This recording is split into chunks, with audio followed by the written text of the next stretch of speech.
Greeting all you Murgetroid fans. In this video I'm going to be demonstrating the building of a new Murgetroid 3.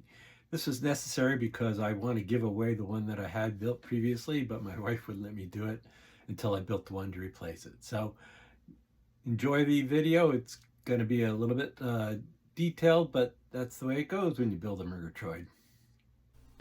I know this is difficult to see, but I wanted to show you I'm building from a schematic that I developed over time that contains all the connections for the Murgetroid 3. My good friend Keith helped with much of the construction of the physical aspects of the Murgetroid, including this panel cut out for the plexiglass where the panels are going to be mounted to.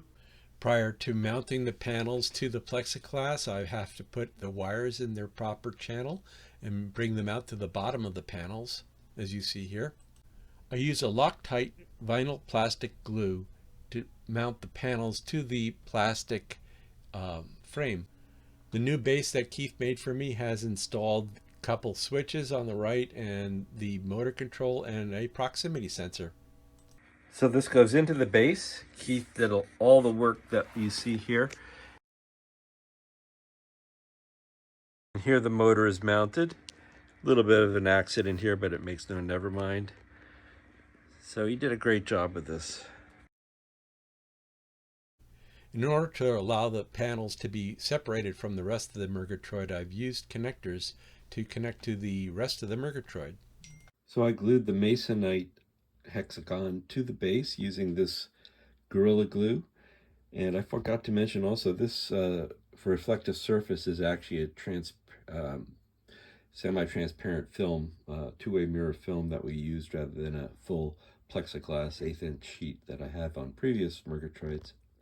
I'm using larger control boxes this time in order to make wiring easier, and I wanted to see how everything fit together inside the Murgetroid prior to wiring it up. Now begins the wiring. Here you see I placed a microprocessor for the panel lighting control. Each wire end is meticulously prepared by stripping it away and soldering the ends to allow for easy connections. Here I'm wiring up the 5-volt supply to the base. A quick check of the 5 volts coming out of the power strip to the Murgetroid. I use a 12-volt supply to feed power to the head in order to reduce the current flowing through the slip ring. The 12 volts going to the head is converted to 5 volts with this buck regulator. So I've got the panel control microprocessor connected up to the level shifters, and those are connected up to the wires going up to the slip ring. And I am testing the panel at this point. So this is a big moment. This is the first time I've powered up the Murgetroid with the processor and the panel all connected together, and it's showing that there's definitely working. There's also on the other side LEDs lit.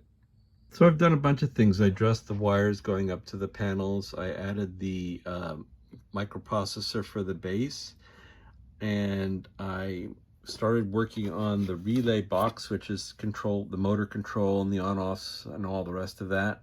Had to drill out some things to get out some of the studs because I'm going to have a bunch of relays in this box, and I had to figure out how to make them all stand up.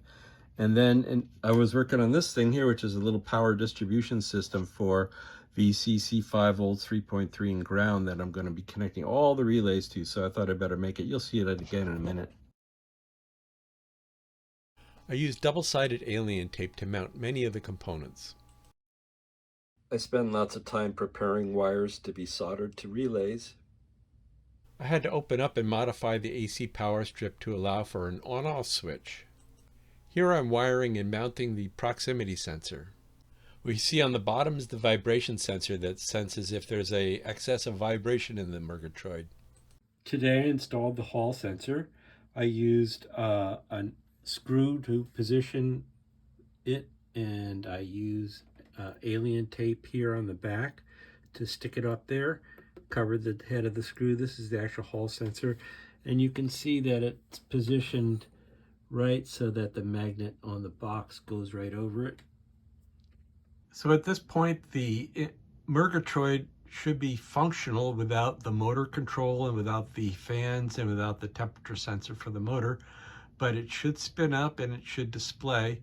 And I tucked things in so that we can kind of try it out. So everything's connected up at this point except for the motor control and a few other things I mentioned, the temperature sensor. I've got the graphical user interface connected to it and running, and everything looks good except I'm pretty sure the Hall sensor's got an issue. I don't understand what that's all about, but we're gonna spin it up here and just see that it in fact spins and does its stuff. So that's very good. Everything is great. And talking to the GUI, unfortunately, as I say, the Hall sensor is not quite working. So we're going to shut it down and take a look at why. I fixed the problem I had with the Hall sensor. You can see now that I'm rotating it in my right hand, and those little pulses are the output of the Hall sensor is not rotating now, but it was being pulled down by miswiring that I had here. So no big deal. Looking at the output of the Hall sensor there. Working now though. I had to redo these panel connectors because the ones I had there just didn't fit in the box well. I mean, they fit, but really difficult. This will work just fine. It's a lot easier to put it in and out of the box. So there's a bit of a problem I have with the existing setup. I'm not sure what it is, but you can kind of see it flashing. Not just that one panel, other panels are flashing inappropriately, not programmed to do what you're seeing here. Yep, some sort of noise. I'm also noticing on my temperature sensor here, see how it just fluctuated from 72 to 56. So there's some sort of noise, and actually I would have thought it would happen when the motor's turning it on, but it's not. So I'll have to look into this now. Here I'm scoping out the flashing problem of the LEDs. So I've added the temperature sensor and the two fans. I also added a fast start relay over in here. And in order to fix the flashing problem, I had to modify the level shifters, actually not use them at all for the data lines driving the LED panels. I'm not quite sure why that's the case, but obviously something was wrong with the level shifters. So I basically bypassed them and had to add resistors in series with the data lines to the panels, though, in order to stop the flashing. The wiring of the temperature sensor, the ground had to be modified as well to get that to be stabilized. I used to have it connected to the main ground, but now it's going over to the microprocessor ground. So here we go. Things are looking very good at this point. It's spinning without any flashing. The temperature of the motor is stable, though it's clearly off. The RPMs, the motor speed, is holding pretty constant at 310 at the moment. So things are looking very promising. I'm just going to let it run for a while and see if it slows down or speeds up.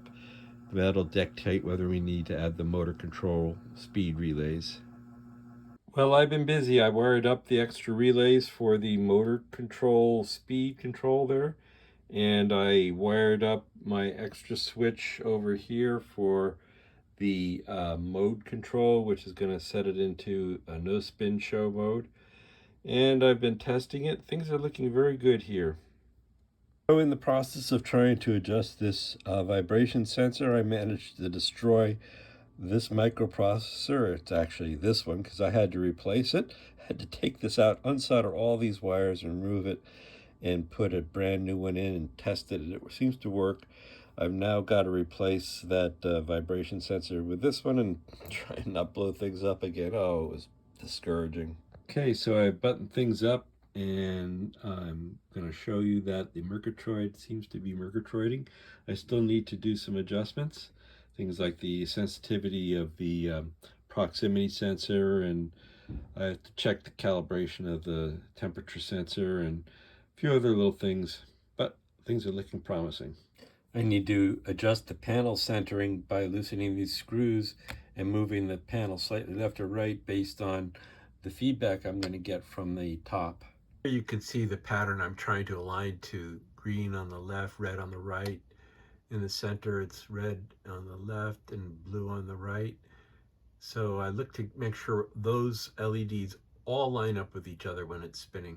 It may be hard to see, but basically I'm trying to align the red and blue so that they're all concentric in a perfect circle, and that way the panel is perfectly balanced. Similarly, I'm looking to see that the red and green are perfectly flat with each other, no offset up or down, and they are perfect.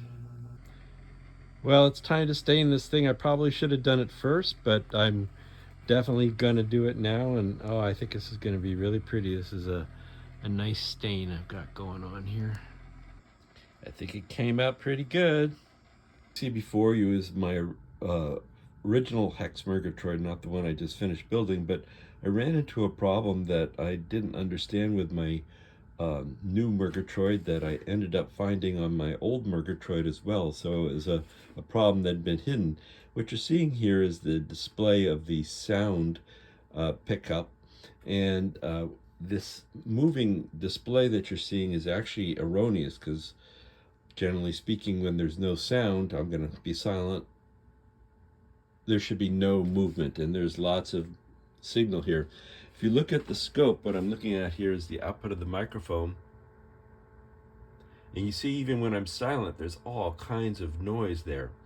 Turns out that this noise is coming from the 5-volt supply to the microphone, and if I change that supply over to 3 volts, what you're going to see is a huge difference. But before I do that, let me unplug the microphone so you can see what's happening without the microphone. Now I've unplugged the microphone, and you can see that there's no influence from external noise. So the situation is the noise was coming from the microphone but not generated by sound. So it took me a little while to figure this out, but ended up, and you'll see in a minute, I'm going to connect the 5 volts on the microphone over to a 3 volt supply. And here it is with the 3 volts connected to the microphone. You can see it responding to my voice, but when I stop talking, there's no noise. It's perfect. So I don't know why, because if I look at the 5 volt supply that it was connected to, it really didn't look noisy at all. So in any case, this fixed it, and I'm happy about that. So there's one final calibration that needs to be done, and that's to adjust the motor speed. The way I do that is I first put it into calibration mode, which I do. In that mode, these two motor control relays click in, and I monitor the motor speed here, which you see is at 375. So I need to slow it down by adjusting this switch, or turning this knob. It's on the motor speed controller. If I go too fast, it's a little tricky, but once you get it, it stays pretty good. And once that's done, I just flip it out of the mode of the calibration mode, and everything's copacetic. So I wanted to mention a couple other things here. Here you see some programming ports. Now they're easily accessible in this panel. That's a motor on and off switch. If I want to shut off the motor, I can do it there. But using these, I connect to the computer and program the Murgetroid. It's very easy. There it is, folks, the all-new Murgetroid 3 installed in my living room. It's operating perfectly. I'm very pleased with the way it came out. I'm going to show now the new mode switch that I've installed that puts it into its no spin mode. I'm going to turn this video off a second and restart it. I just flipped the switch, and what we'll find here is that in just a few seconds the thing will stop rotating and go into its no spin show, which basically is a interesting show to watch, but without the noise of the spinning in the living room. If you hear the spinning all the time, it gets a little annoying. So it's nice to have a mode which shows pretty pictures but doesn't really spin. In this video, I'm not going to be talking about the construction of a new hood, and it's because this one here is one I had on hand from a previous build I was trying to do professionally. The man who tried to do it screwed it up so badly he had to build this one, which is just only okay. It was shorter than the ones I needed. Had to wait until I used a shorter slip ring. By the way, what you're looking at here is the no spin show. Well, there you have it, folks. It took about 63 days to wire up that baby. That doesn't include the time that Keith spent putting all together the work he did. Thanks for watching.